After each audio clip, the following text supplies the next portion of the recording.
This is St. Louis on the Air from St. Louis Public Radio. I'm Sarah Fensky. A state official is upset that Democrats are circulating petitions to challenge Missouri's new congressional maps. He says the petitioners could be guilty of criminal violations simply for challenging the legislative action. Could there really be a legal case against them? And the Missouri Supreme Court won't review a huge verdict against Bayer's weed killer Roundup. Does the company have any shot at the nation's highest court instead? Oh, and a lawsuit filed by a former member of the St. Lunatics against the pop star Nelly has been judged to be, quote, frivolous. Could the lawyer who filed it face sanctions? Now, I've learned that the law is seldom clear-cut, and neither are the answers to these questions. So, fortunately, today, we're joined by 3 top attorneys to help us make sense of them. Yes, today is our Legal Roundtable, and we have a particularly strong panel joining us today. And that includes Erica Slater. She's a founding partner at the Clayton law firm Gunn Slater. She's also a judicial commissioner in St. Louis City. That's the commission that interviews and selects judges to fill vacancies for the 22nd Circuit Court, and then presents those candidates to the governor. Erica, welcome back. Thank you. And speaking of judges, we're joined today by Nannette Baker. She served as Chief Magistrate Judge in the Eastern District of Missouri from 2016 to 2021. She previously served on the Missouri Court of Appeals in the Eastern District of Missouri for 6 years, and she was Chief Judge from 2008 to 2009. She was the first African-American woman to be appointed to that court. She's also been a circuit court judge in the city of St. Louis. Judge Baker, welcome. Thank you. I'm glad to be here. And last but not least, a rare treat today, we have Michael Wolff with us. He's a former Chief Justice of the Missouri Supreme Court and Professor and Dean Emeritus with St. Louis University School of Law. Judge Wolff, welcome. Thank you. Nice to be here. So, Judge Wolff, I'm going to start with you. This summer, Missouri Republicans pushed new congressional maps through the legislature. This immediately triggered several lawsuits. And then, in addition to those lawsuits, critics of these maps are circulating petitions to put the maps before voters. There's now a lawsuit against them. Can you give us an overview of what's all happening here? Very briefly, there's 4 lawsuits. I won't go into the weeds, but Missouri is almost uniquely suited around the country. There's a number of efforts pushed by the White House to redistrict in red states, and Missouri is undoubtedly a red state, to try to squeeze out. And in Missouri's case, it's one district that they expect that they would make good for the Republicans. But the thing that makes us unusual is that we're one of few states that allow the citizens, after the legislature passes a bill, to gather signatures, in this case about 106,000 signatures by December sometime, 90 days after the bill was passed, and then it goes on the ballot. It goes on hold, so that it stops the bill until the voters say yes or no. Citizens get their chance anytime they're willing to take and it. As a matter of fact, they've gotten their chance about 27 times in over the decades, and 25 times these cranky voters have said no. I love that about Missouri. We're just reflexively like, I don't like that. So there's a couple of ways that this ends for the opponents of the redistricting, and obviously there's a way that it ends a couple of ways in favor of the redistricting. The way that the opponents see it, the lawsuits raise a couple of pertinent points. One is that in Missouri, the redistricting happens when there's a census. And that's what the Constitution of Missouri says. When there's a census, then you do and the federal statute that sets this up set it at 435 seats, and you apportion the seats by population around the country after each state gets one.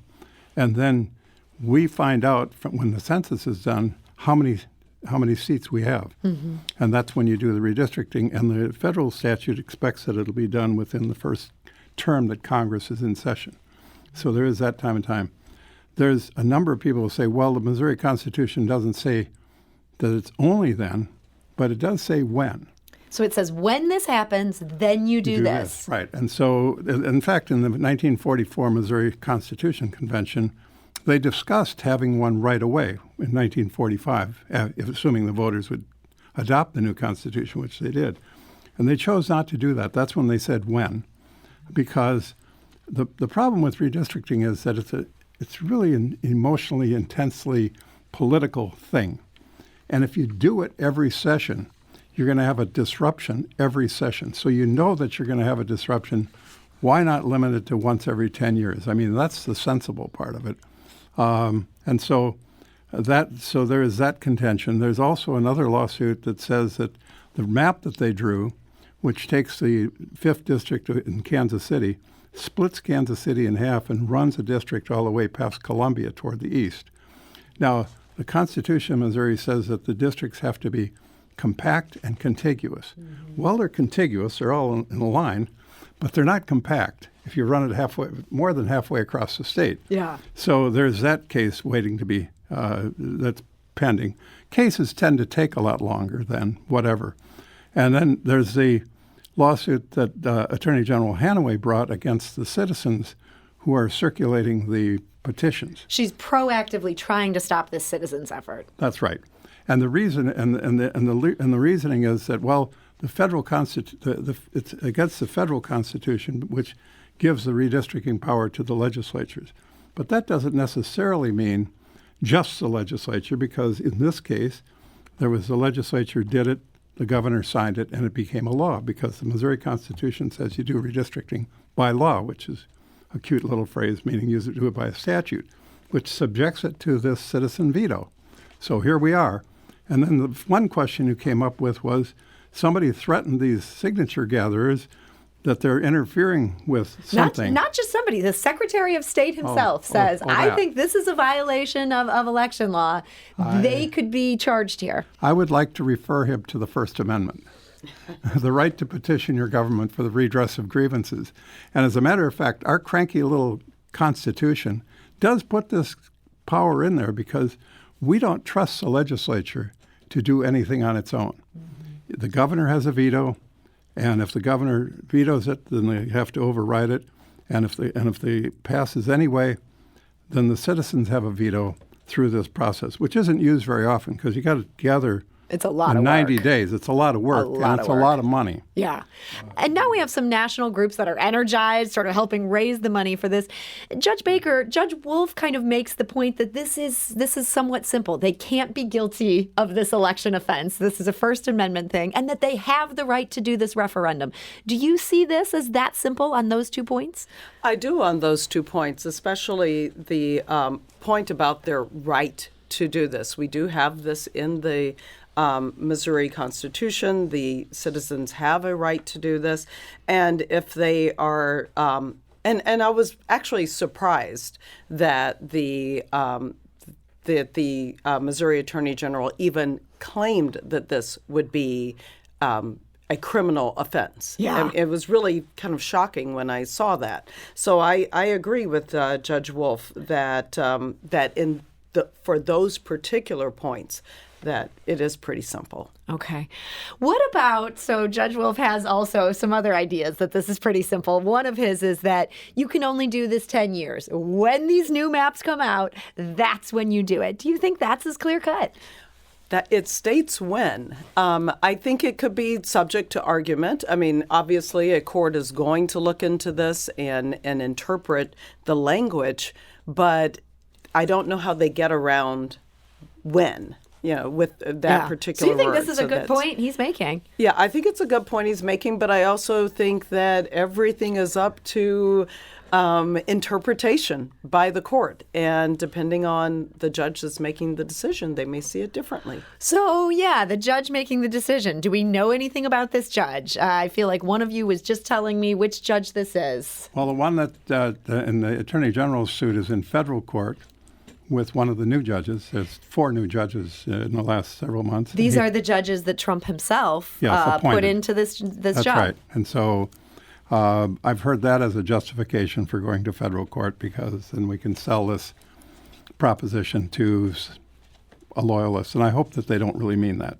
Yeah. But it is a former assistant attorney general who worked for, I think, Hawley and Schmidt and Hanaway. It's kind of the succession of attorneys general that we've had in the last few years.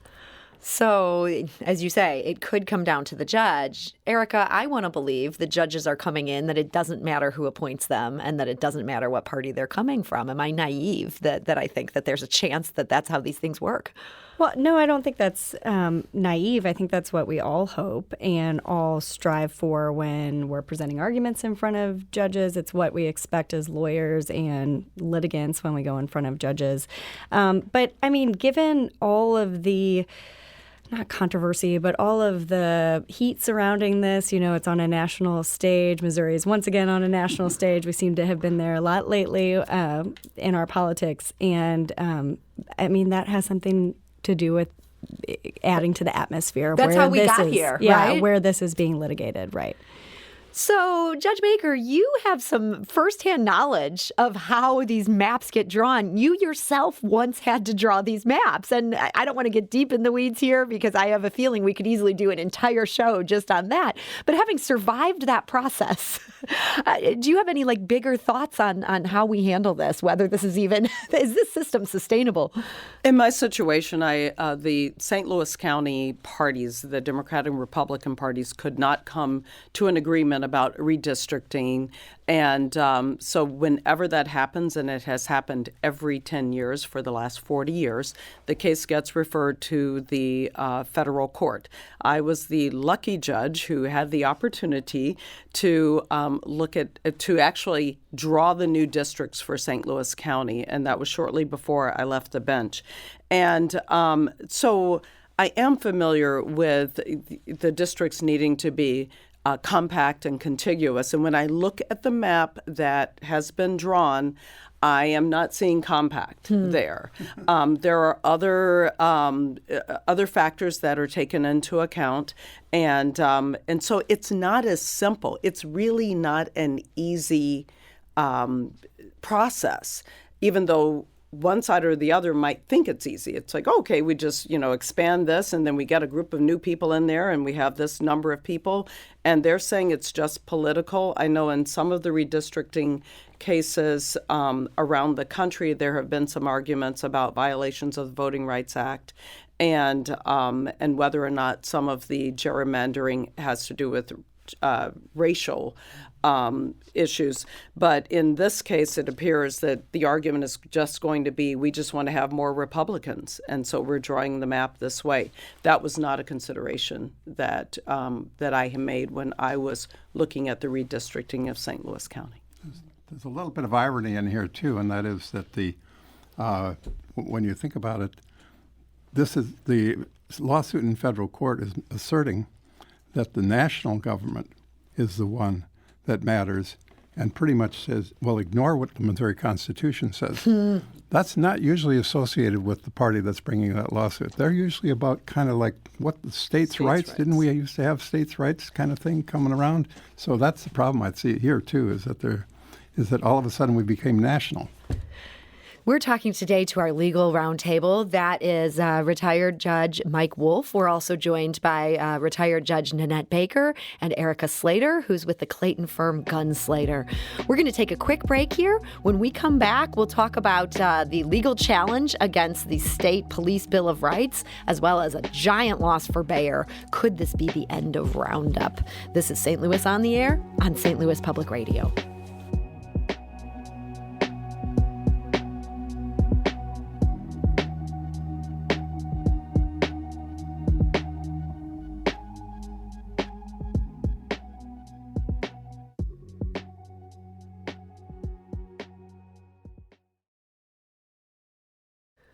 Welcome back. I'm Sarah Fensky. I'm in for Elaine Cha. This is the one day a month when we convene a panel of top lawyers, and they let us pick their brains without even charging us. It's a gift for all of us who are like, what would a lawyer say about this? Well, we have three with us today, some really top lawyers with us. That includes Nannette Baker. She was Chief Magistrate Judge in the Eastern District of Missouri until 2021. She previously served on the Missouri Court of Appeals in the Eastern District of Missouri, including including 2 years as the chief judge there. We're also joined by Michael Wolff. He's a former Chief Justice of the Missouri Supreme Court and professor and dean emeritus with St. Louis University School of Law. And we're joined by Erica Slater. She's a founding partner at the Clayton law firm Gunn Slater and a judicial commissioner in St. Louis City. So we've been talking about the Missouri legislature. In 2022, they passed a Bill of Rights for law enforcement officers. Now, the city of St. Louis, frequently at odds with the way the state legislature sees things, they sued, seeking to have it struck down. Now, their lawsuit has proven complicated, and this past month, it may have suffered a fatal blow. This lawsuit was originally brought by Heather Taylor. She was then a city employee. Well, she parted ways with the city. She was no longer interested in cooperating with the city's attorneys on this. The city tried to substitute in a different city employee. The Attorney General's office fought that vigorously. A judge ultimately agreed. He said the city could not swap in a new plaintiff. Erica, I'm wondering, is this unusual that you would see a judge say, okay, this person is kind of standing in for people who pay taxes in St. Louis. I'm not going to let you just switch in a different person paying taxes in St. Louis.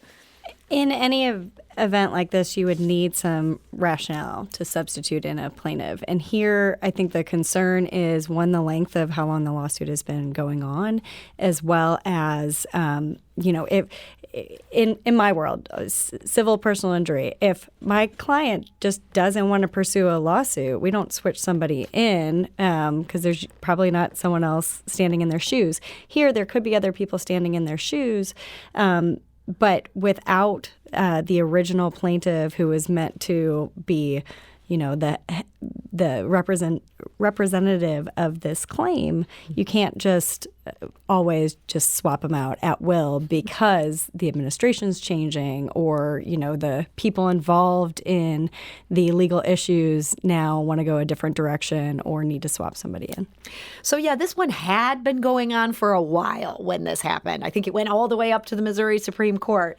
One of the things that the judge noticed here is that they were swapping in somebody who'd also been a city resident with somebody who wasn't a resident, was just an employee. Judge Baker, does that matter? I think it does, because that means that this party isn't in the same position as the original party. And even though if you work for the city or work in the city, you pay the city earnings tax, that doesn't put you in the same place as a person who actually lives in the city. So I do think that that's a distinction that the court took into account. So Judge Wolff, do you think this is the end of the road for this lawsuit? Like, do you see a path forward where the city could still try to fight this case?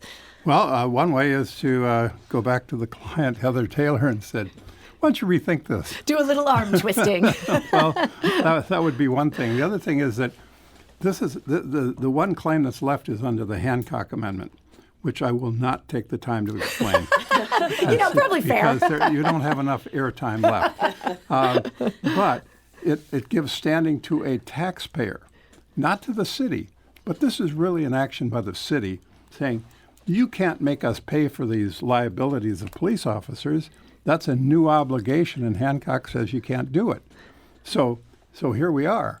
There are other taxpayers that could make the same claim, but it is a bit late, because if you're challenging the passage of a statute, there's a relatively short statute of limitations on that. Yeah, I mean, this was like 3 years ago at this point. It was, and I think it's only 1 year from after the time that the bill passes, if it's something about the structure of the bill or something like that. And so, but it seems to me that you'd have to have somebody who is uniquely affected by this at some later point that you could say, well, okay, I wasn't around then, but it's now affecting me. Oh, okay. That could be a different lawsuit, but that's a new lawsuit, and obviously it doesn't do anything for this. And then it gets complicated because the city police department has been taken over again by the state. Right. And the liabilities are assigned to the city, or is it to the state? Because they're fighting about that one. I think that's in Judge a whole Autry's separate, yeah. In the federal court, there's a couple of cases going on where the city says, now wait a minute, if you control the police department, you get the liability, Mr. State. And they say no, but because the statute says that we're good under the legal expense fund for $1 million. Well, $1 million doesn't cover things. If That's you've nothing. got something like 70 claims against police officers currently pending, there just isn't the money. So the question is, well, is it sovereign immunity or what? So it got very murky. Very murky. That seems like a good way to conclude on that particular discussion. Let's try to switch to something that's going to be a little less murky. And if you have a question for our panel or a comment about what we're talking about, you can call us, 314-382-8255. That's 314-382-TALK. So the Missouri Supreme Court, they have declined to take up a $611 million loss for Bayer. That German company, of course, now owns St. Louis-based Monsanto, which makes Roundup. The EPA says that Roundup's active ingredients, glyphosate, is, quote, not likely to be carcinogenic to humans. That has not stopped people from suing. There have been 61,000 lawsuits filed against the company over Roundup. That includes a case in Cole County. 3 people said that use of glyphosate caused their non-Hodgkin's lymphoma. A Cole County jury awarded them, again, $611 million. That's a staggering sum. The Missouri Supreme Court is going to let that stand. Judge Baker, are you surprised that the Missouri Supreme Court didn't take up this appeal? I'm not surprised that the Missouri Supreme Court didn't take up the appeal. First, I want to tell you, the Cole County jury actually awarded $1.6 billion.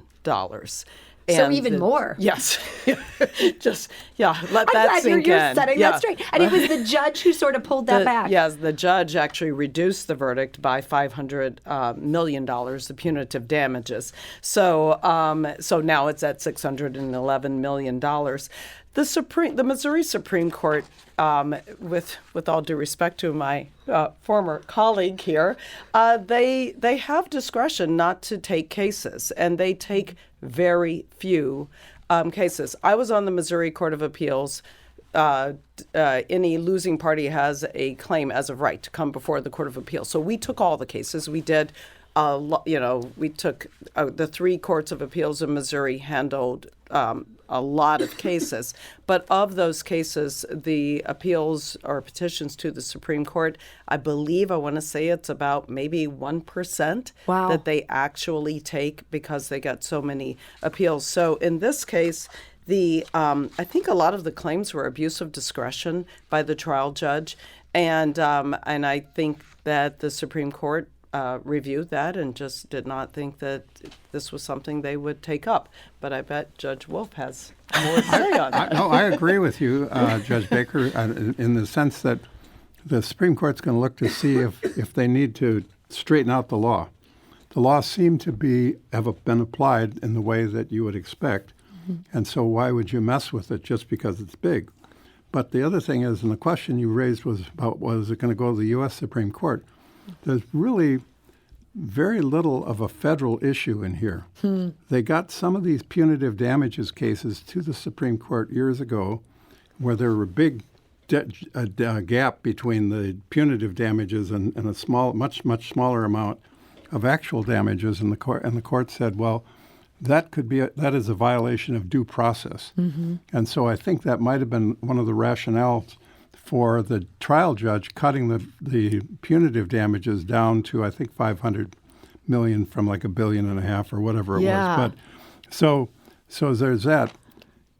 I think you have to think twice if you're in Bayer's position about taking it to the U.S. Supreme Court, because I think that whole thing about punitive damages being judged by a due process is kind of on shaky grounds.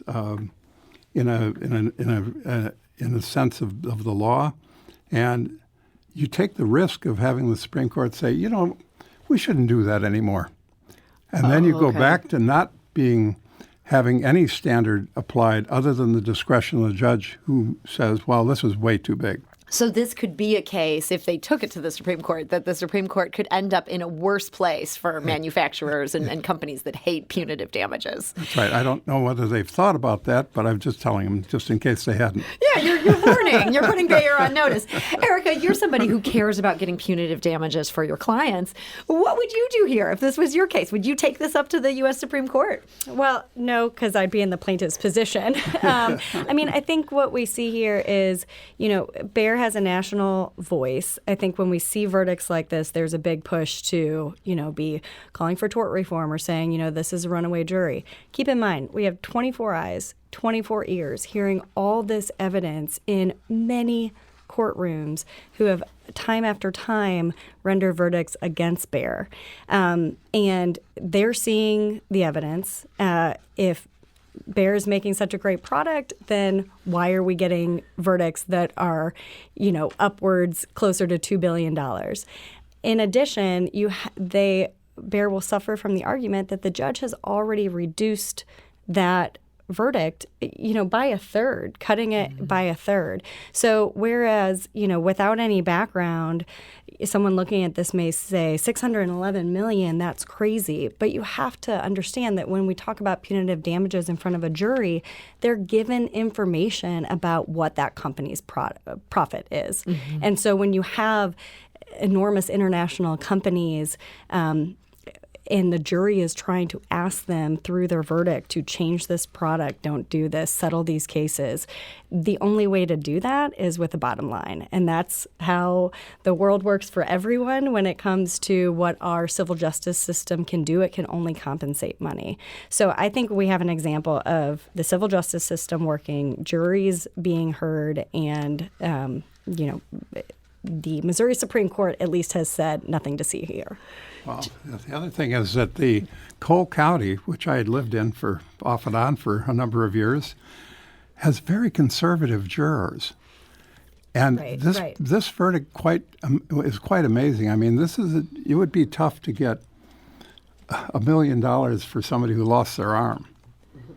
And so here you are with a $611 million, $1.5 billion. I mean, something in that case made him mad. Yeah. It's interesting to me, too, that we might think of this as the judge doing Bear a favor by reducing the size of this verdict, as you pointed out that the judge did.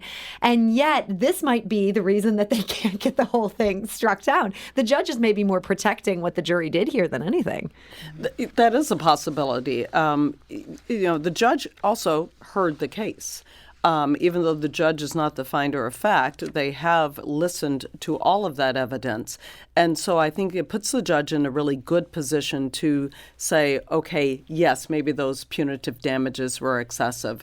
And even though they may not be thinking about the outcome for an appeal, it crosses your mind, if this case, because as a judge, as a trial judge, you are always looking at what is the potential impact on appeal. And so I think by reducing this verdict, the judge probably made sure that the case did not get overturned on appeal. So switching gears here, the family of a teacher who was slain in the mass shooting at St. Louis's Central Visual and Performing Arts High School, that family is suing not the school, but they're suing BJC Healthcare. The family of Jean Kuchka says that Orlando Harris told at least 3 employees of Barnes Jewish Healthcare and WashU Health that he planned to, quote, shoot up my old high school. And this lawsuit says they didn't warn anyone. Well, weeks later, he did just that. Erica, assuming everything is true as they presented it in this case, do you think this case has a good chance of success? Well, I think the thing that being in the plaintiff's attorney's position, and we do handle cases like this, I'd be thinking about causation. So when you're thinking about these types of cases, you have to be thinking about the duty of the defendants here, BJC and WashU, to warn. And that their duty to their patient and the duty to warn anyone that the patient has threatened. The question in any case that involves psychiatric care usually is how immediate is the threat, how defined is it, and it's probably going to become a fact issue on causation for a jury of, was the information that BJC and WashU had specific enough to elevate their duty to make some kind of warning or, call for this high schooler to be committed.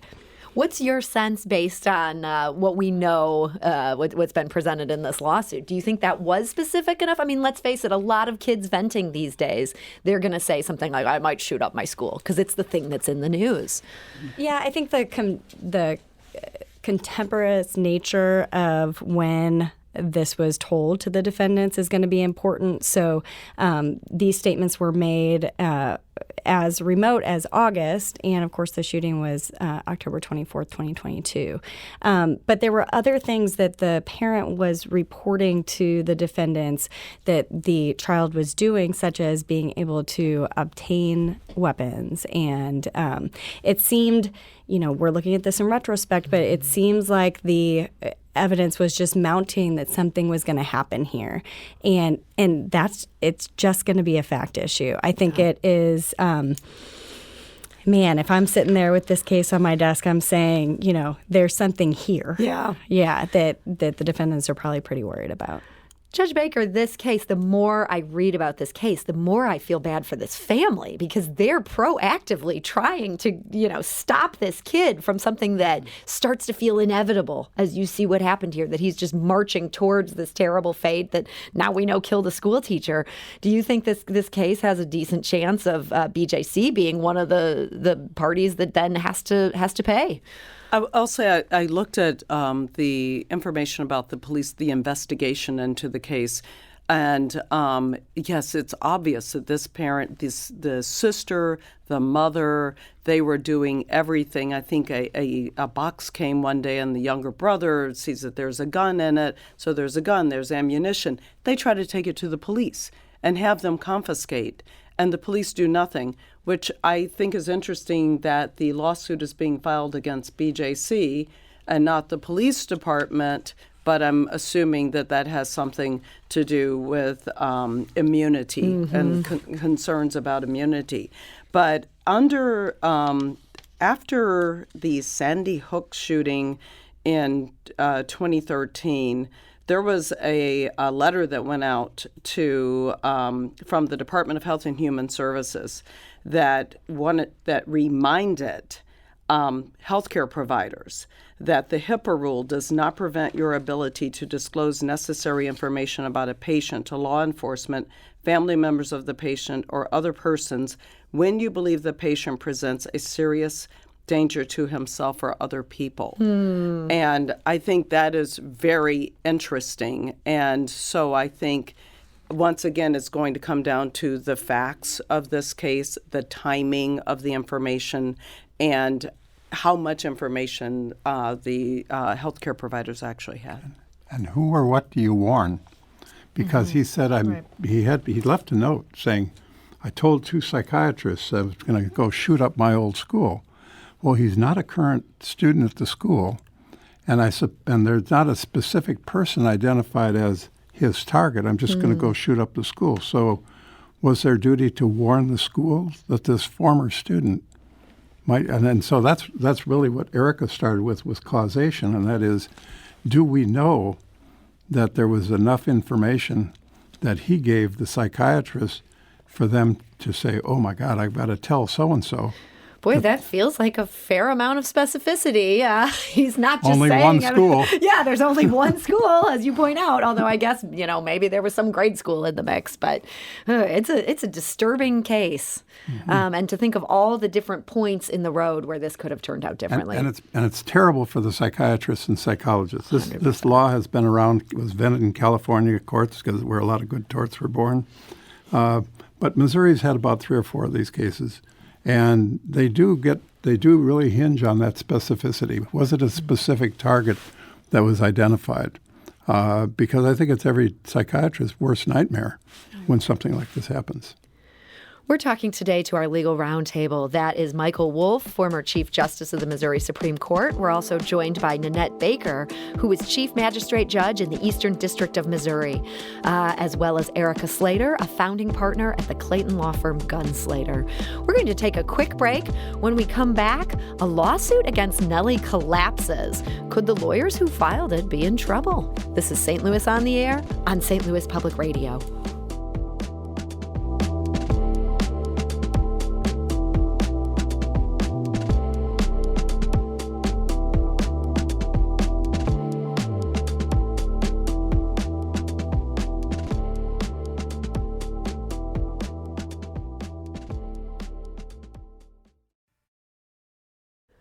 Welcome back. I'm Sarah Fensky. I'm actually the executive editor of St. Louis Magazine these days, but I come back once a month, talk to some top lawyers, pick their brains about all the interesting things happening in the local judicial system. And boy, there's a lot this month. So glad we have this panel with us.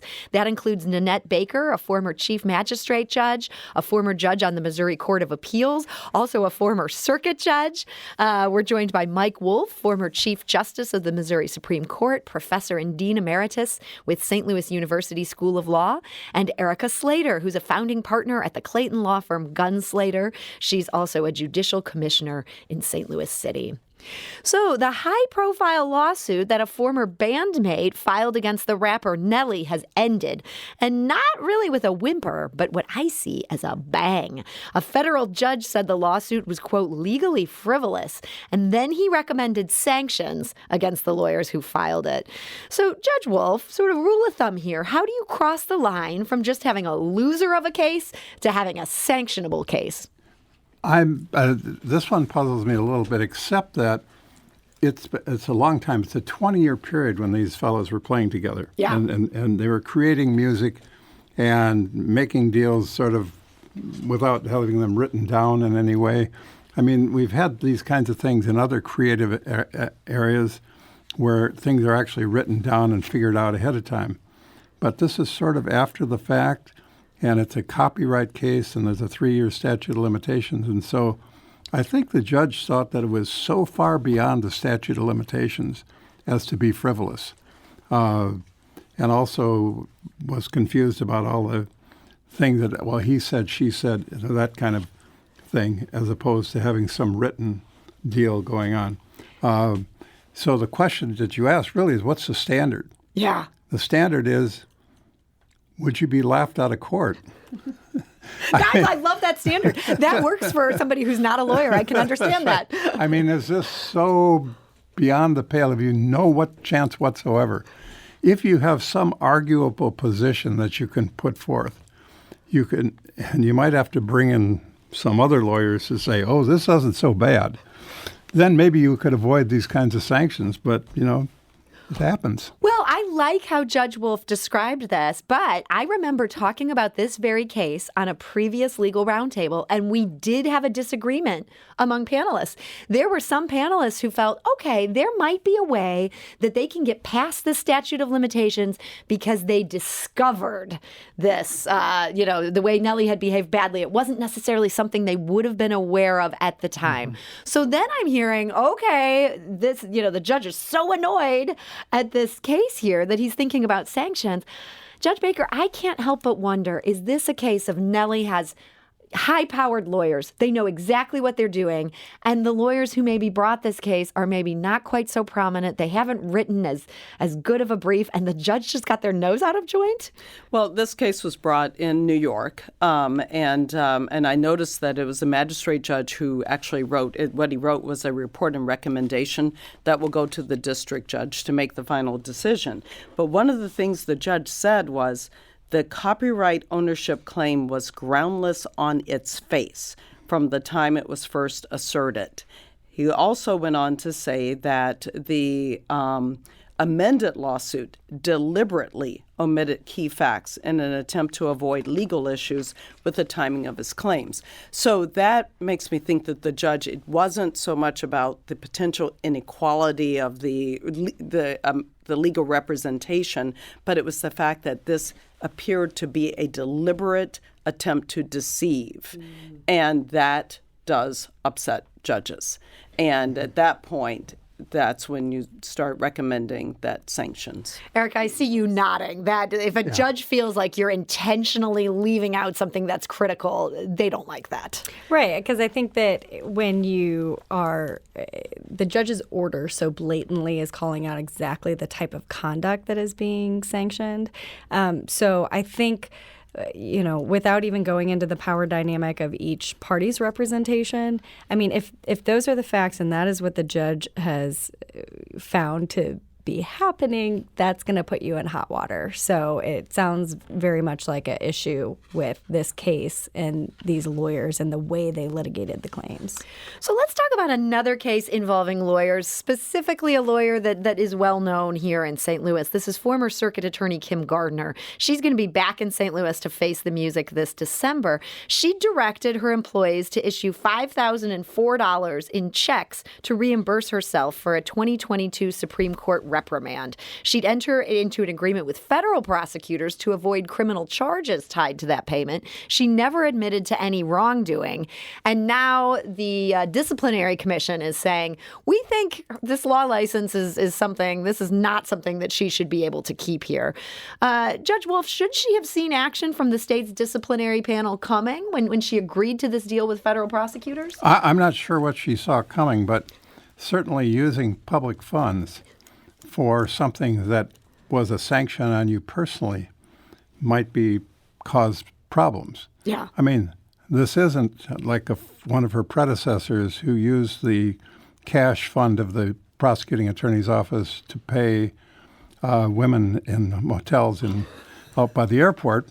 But that does sound a lot more juicy, but yeah. But it was something of a kind of a personal use of the money, or was it? Because the sanction was imposed because of her conduct as the prosecutor. And so does she have a good argument that she should be entitled to use her office budget to pay that sanction, because it was in the course of, I guess it was bringing the Greitens prosecution. So she may have a defense here. Well, and here's part of the defense that she's offered. She reportedly asked an ethics lawyer named Michael Downey whether she could use money from her office to foot the bill. He reportedly told her, quote, many law firms pay fees and costs on behalf of their attorneys, and as long as her office deemed it appropriate, she could use office money to pay the Supreme Court. Now, in retrospect, Judge Baker, that feels like potentially really bad advice. Is that hindsight being 20/20, or do you think that was solid advice at the time? Well, it's the advice she perhaps relied on. Yeah. Does that matter? Yeah. Legally for her? I think it gives her an argument. I don't know that the outcome what the outcome will be, but at least she has something to rely on to say, hey, I looked into this. I asked someone. She didn't just go and do it without seeking some sort of counsel. Yeah, Erica, the idea that I could ask an ethics expert and they could tell me, yeah, I think this is probably okay. I go do it and then I'm like ready to lose my law license. This is maybe why people get annoyed at lawyers. I'm on the lawyer and citizen commission that looks at these complaints when they come in. This one probably would bypass the first level. So I review all of the disciplinary complaints or client complaints that come into the Missouri bar in my region. And often, first, there's appropriation of funds that are always going to be judged because there's going to be a right and a wrong answer. But Michael Downey in particular is the most prominent person doing this type of work in this area. We see him all the time in defense of lawyers in this situation. And so, I mean, the fact that she took the steps to get the opinion, I think is going to end up being a big deal just because of the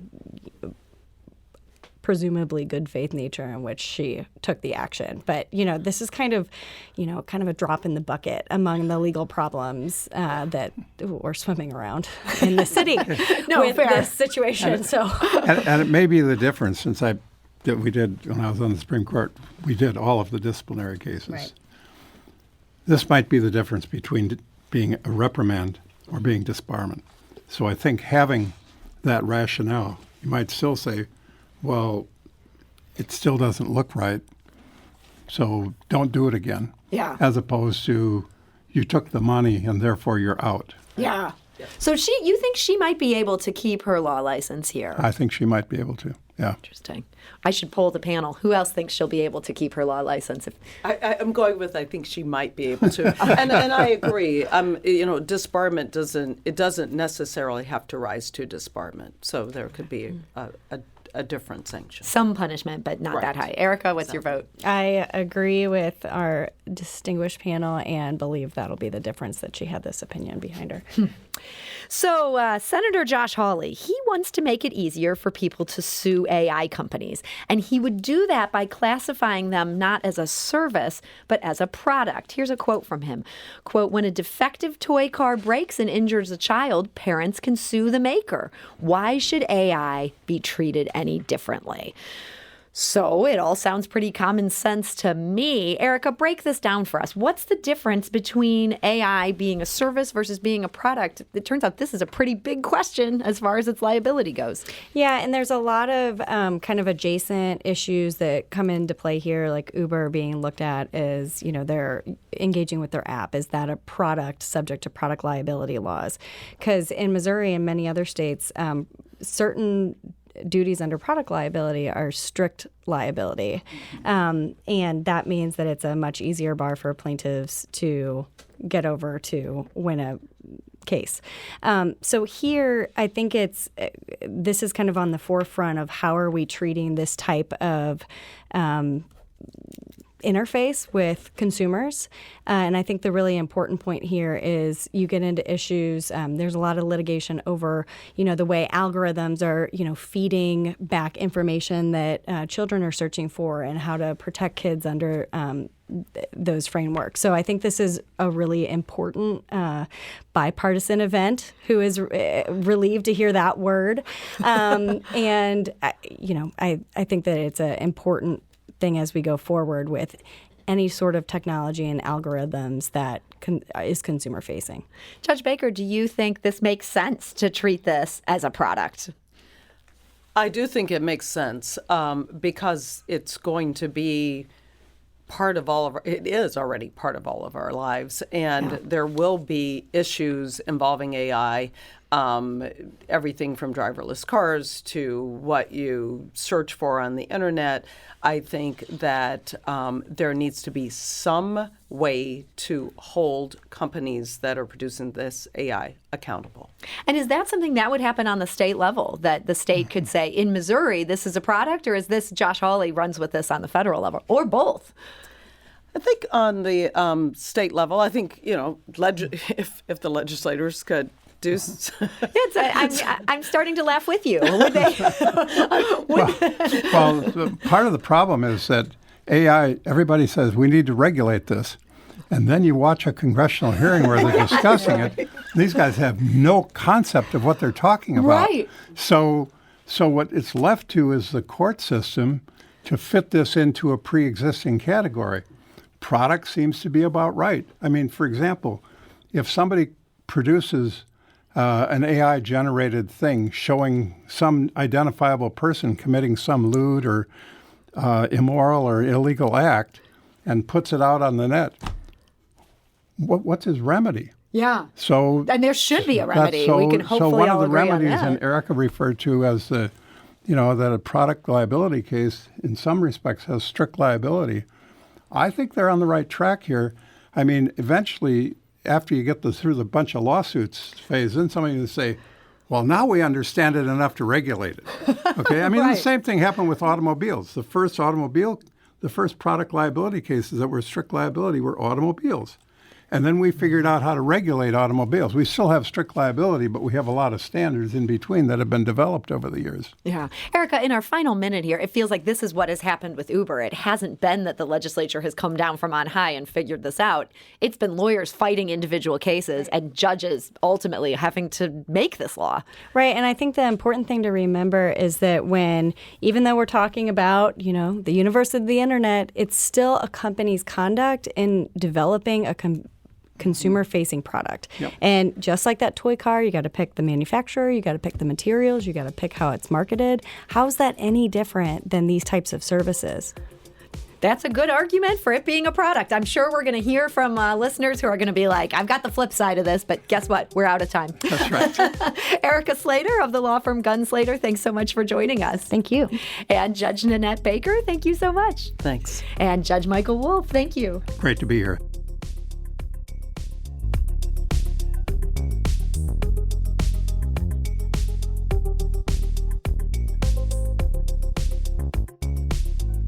This episode was produced by Sarah Fensky and Danny Wissentowski. This podcast was mixed and edited by Aaron.